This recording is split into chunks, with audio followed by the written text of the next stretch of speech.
Spyro, whether it's the free roam platforming or just the charming medieval worlds, there's no denying that this series etched itself onto the hearts of many gamers during the PS1 era. But what fate befalls our little fire-breathing dragon? Well, first, let's turn the clock back to the early 90s, where I'll tell you a brief history behind the creators, Insomniac Games. His name was Ted Price. At the age of only 10, he already had a huge ambition for creating video games. After graduating from Princeton about a decade later, he was working at his uncle's medical company. Yearning to do something more artistic, he decided to quit that job. And in February of 1994, Ted started a game development company initially called Extreme. He was now on the hunt to recruit programmers. Luckily, through his mother's friend, he discovered Al Hastings, who was a programmer fresh out of Princeton looking for a job. Ted gave him a call to discuss the future of the company. Interested in the proposal, Al traveled to California to meet up.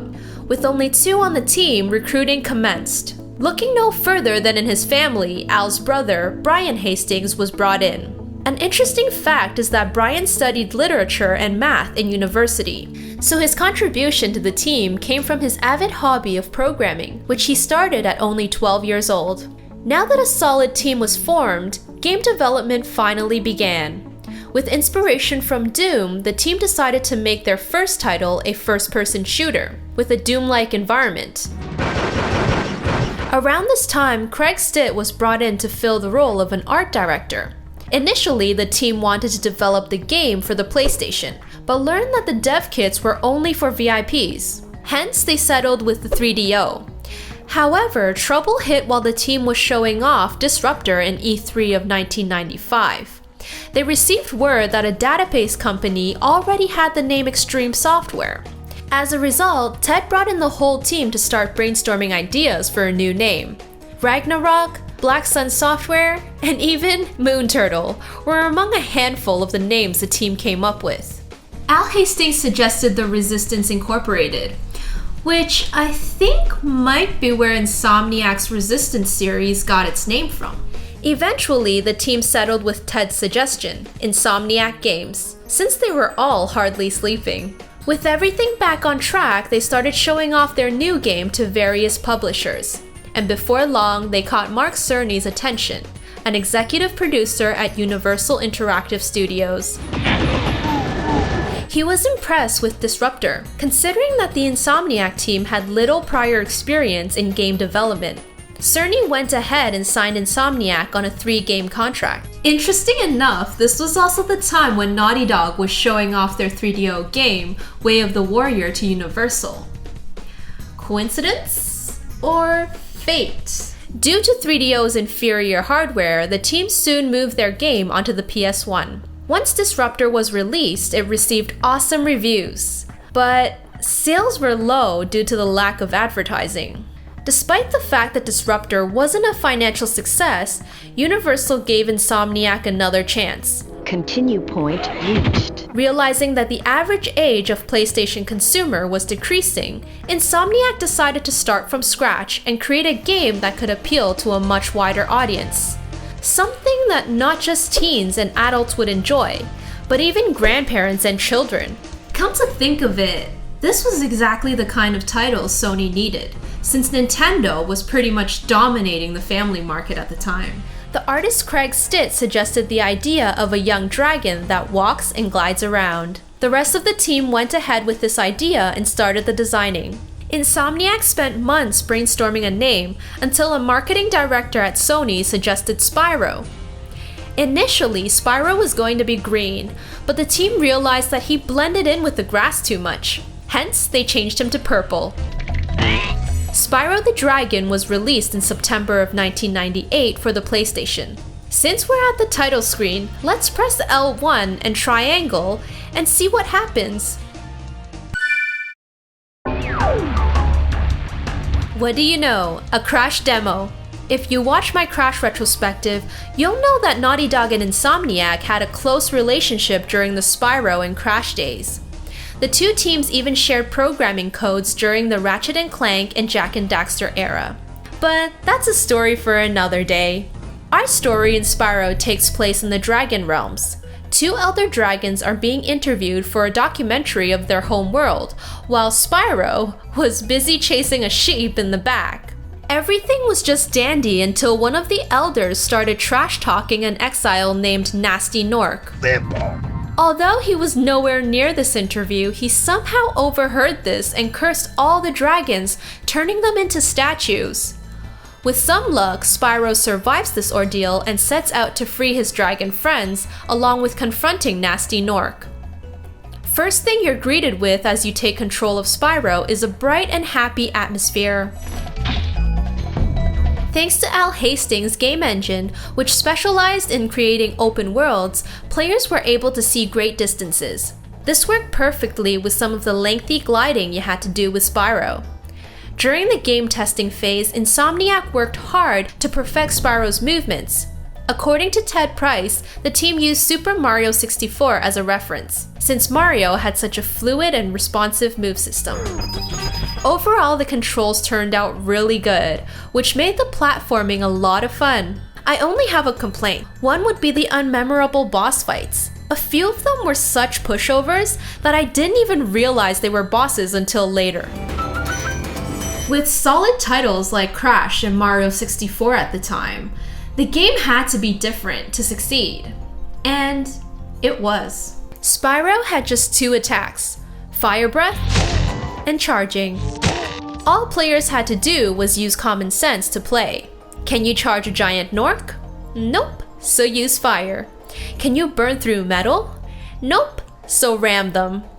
This was a simple concept that anyone could pick up, which is what I think allowed Spyro to appeal to such a wide audience.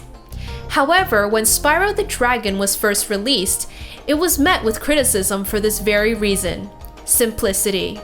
Critics called it a kiddie game, which implied that it wouldn't appeal to hardcore gamers. You gotta believe! Sales were overall slow at first, but right after Christmas, it flew off the shelves.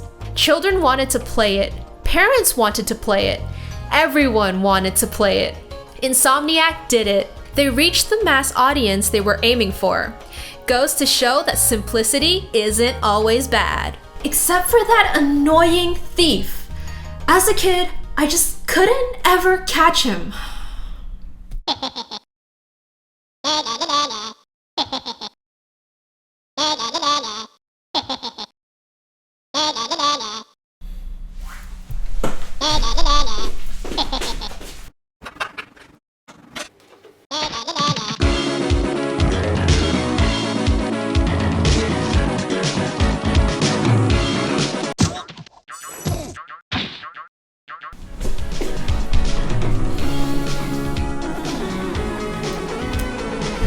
Alright, so after the commercial success of Spyro the Dragon, Insomniac, now with 13 people, were asked to make a sequel by the following Christmas.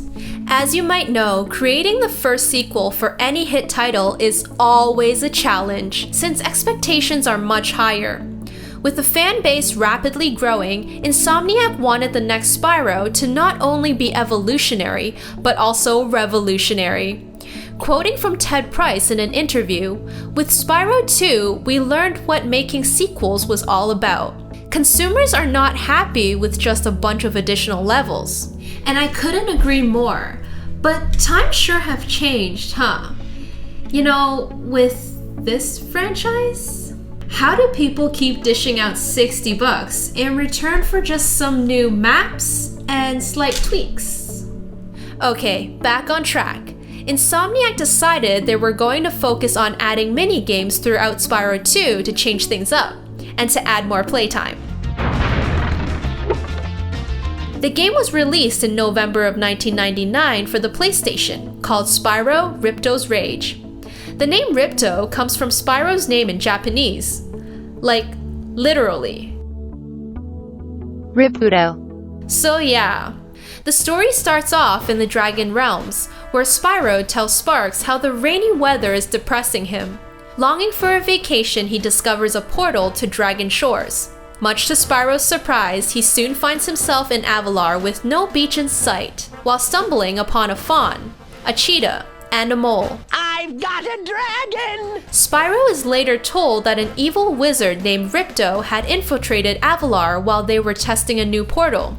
Realizing there were no dragons in the realm, he decided to take over.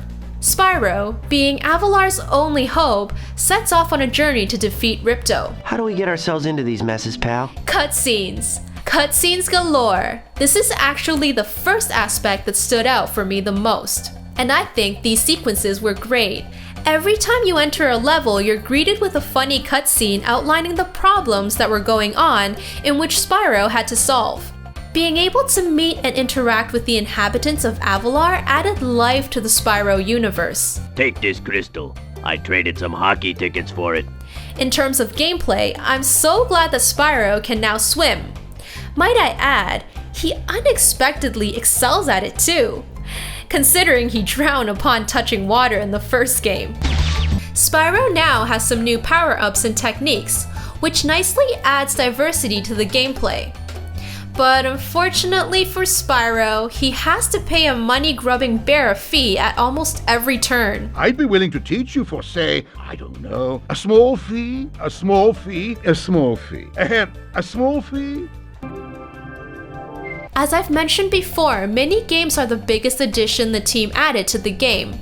According to Ted Price, the team worked many stressful hours in order to add a variety of mini-games scattered throughout the worlds. The hard work paid off though. They added extra challenge for the players who wanted it, and I felt like this was Insomniac's answer to the many complaints they received about simplicity in Spyro the Dragon. There is, however, one major flaw in this game, and that would be the amount of sequence breaking.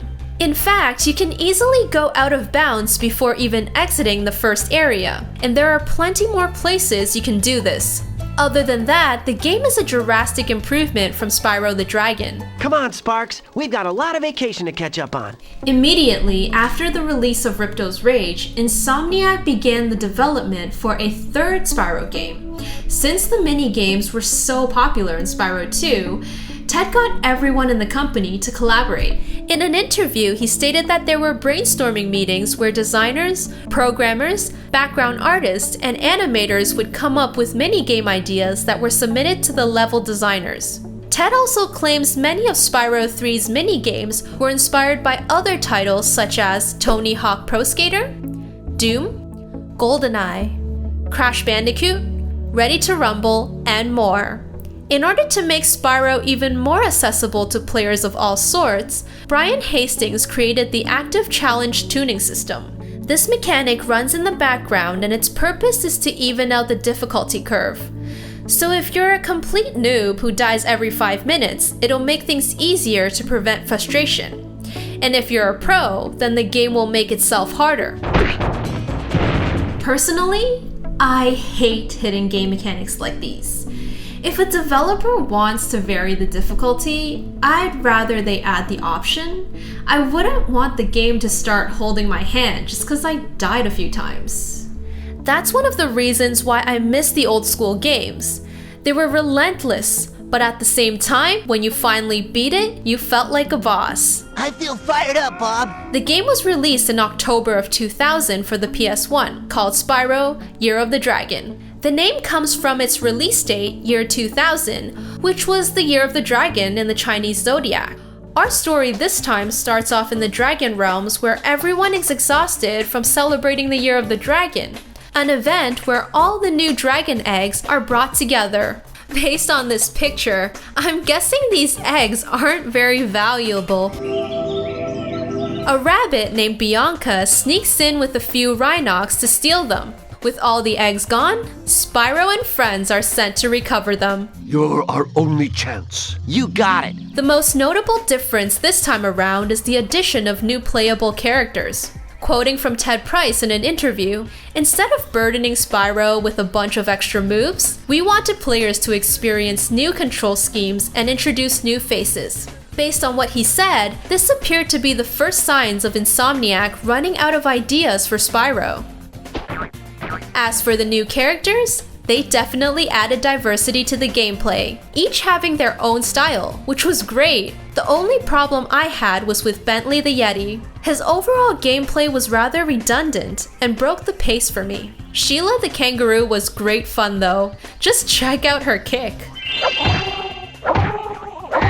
As I've mentioned earlier, many new mini-games were added, except this time around, they're placed in a separate area so that players could distinguish it from the main quest. The mini-games were just as good as Spyro 2, if not better. However, one thing I really missed that was in Spyro 2, but not in Year of the Dragon, were the funny cutscenes played when entering and exiting a world. I found them both cute and hilarious. Why did they have to take them out? Overall, Spyro Year of the Dragon turned out to be another great addition to the series. But unfortunately, it'll also be Insomniac's last Spyro game. Join me in part 2, where I'll explain why they decided to let Spyro go, and what direction Spyro takes from there. Thanks for watching, and I'll see you there.